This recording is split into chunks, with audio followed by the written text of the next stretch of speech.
What's a super useful item one should carry with them at all times, since you never know you could need it? Your house key.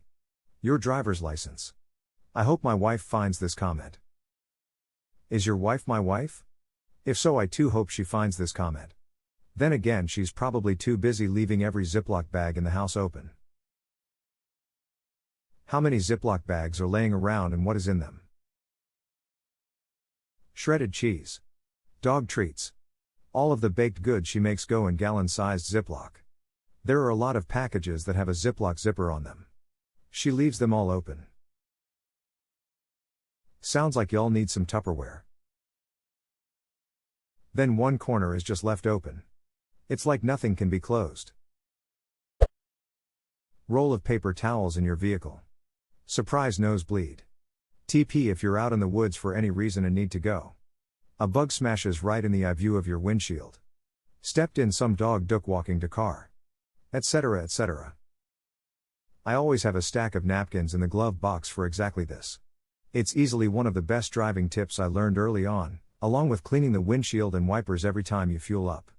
Wipers work better and seem to last longer if you clean them off.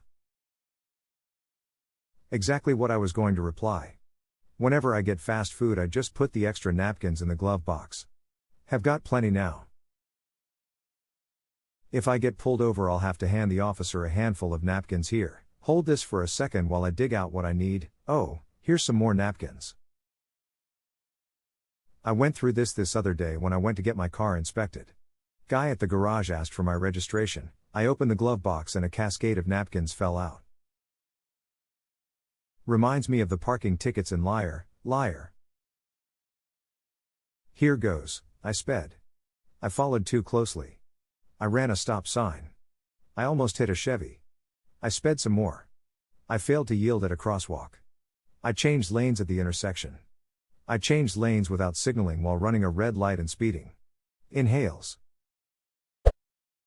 Swiss Army knife, in case you have to build a computer out of the blue. This is the one I carry. I've accidentally fixed so many things since I got it. That's not a knife, that's SCP-117.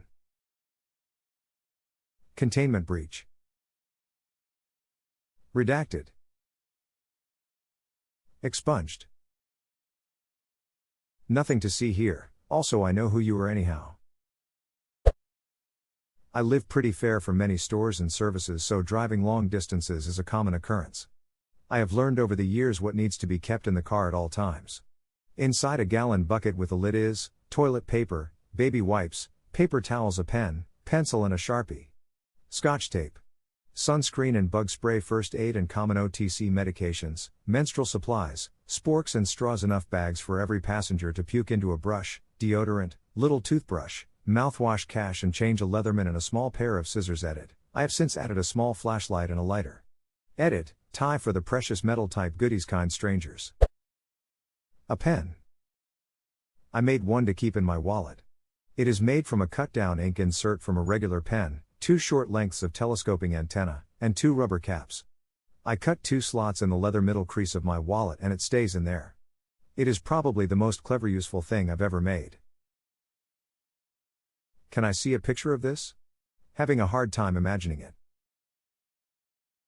OpenImgur.com, ClosedImgur.com and WalletImgur.com. Note, that pic is of it in my old wallet, but it is mounted the same way in my current wallet. I wanted a pen for my wallet and all the options out there were either too expensive or crappy. I wanted something cheap that would stay in my wallet securely. Not just clipped on like most wallet pens. So I made my own from spare stuff I had at home. Seriously dude, you should market this. This thing is amazing. This is an amazing pin. You really should try to market it before someone else steals your idea. Problem with that is it is just made from cheap parts and involves cutting into your wallet. People don't want to cut into their wallet. They want slick ready-made stuff they can just clip on. Sounds like you should get into the specialized wallet with a writing utensil game and not just the wallet writing utensil game then, my dude.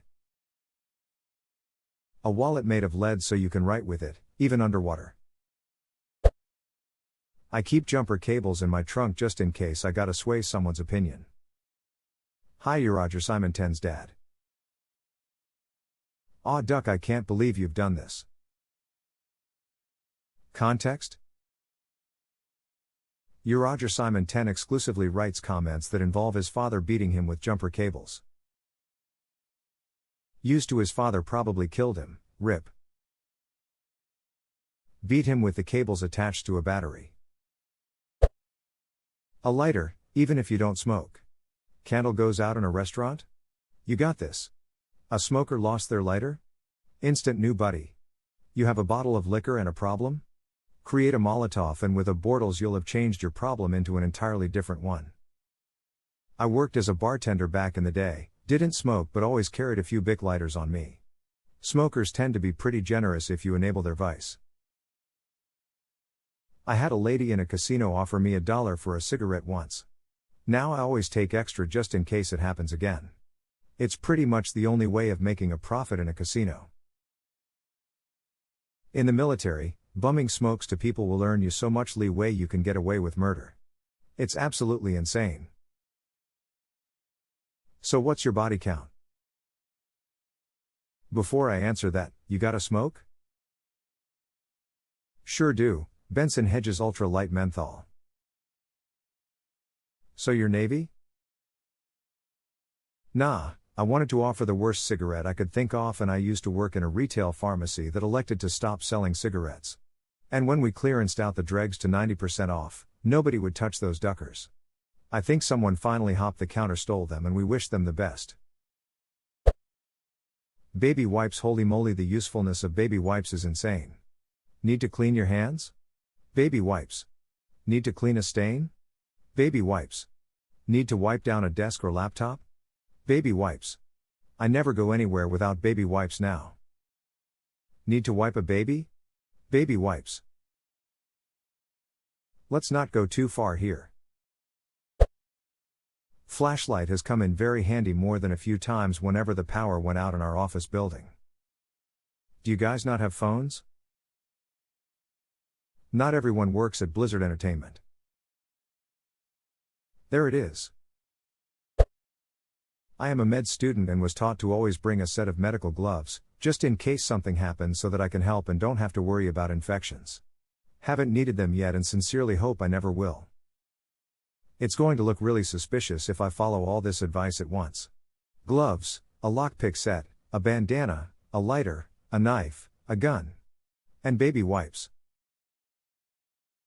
Don't forget the 6-gauge 20 jumper cables and a roll of Mentos. Perfect size for the nips. Tums. When someone needs one, and you magically pull one out of your pocket, you've saved the day. I keep a small assortment of medicines in my work bag for this very reason. Surprise headache? Covered. Upset stomach? Got you, fam. Thank you for the silver, random internet friend. It's great hearing from you all that prepare as well. It's nice knowing there are other people out there that can take care of themselves even if it's in a rather minor way. I also have that bag because my mom is a doctor and insists I do that, and I swear I've given meds to other people way more than I've used it myself. In normal life it's usually either pain medication or band-aids, but if you go off the beaten path it's definitely allergy meds. I carry 3 types of pain meds: allergy pills, dizziness and nausea relief, antacids, antibiotic ointment, liquid band-aid, pads, tampons, gauze and bandaging, and a week's supply of all the medication that everyone in my family takes, on top of the meds I need in case I have a seizure. My parents were not doctors, they are crazy doomsday survivalist nutjobs. But if I am ever placed in a situation that requires me to act as a battlefield nurse, I have the equipment and know how to do so. My childhood was weird. Well, come on, you can't just leave us hanging like that.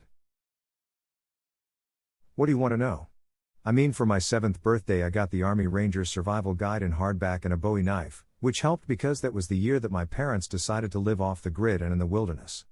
Or that my dad bought me a copy of the Anarchist Cookbook when I entered the 9th grade so that I would be able to help kids my age survive the coming apocalypse. Oh, and then there was the shit show that was 9/11. We camped out in the swamps of South Florida for 2 weeks waiting out nuclear Armageddon. I was chased up a tree by a wild pig, we ate the pig BTW, and this is just the not so crazy shit that they have done. I'm just going to leave out the stuff that borders on or is child abuse. I'm suddenly super interested in your upbringing. Like I would love to have a cup of coffee and a conversation with you. I mean, a book is good too.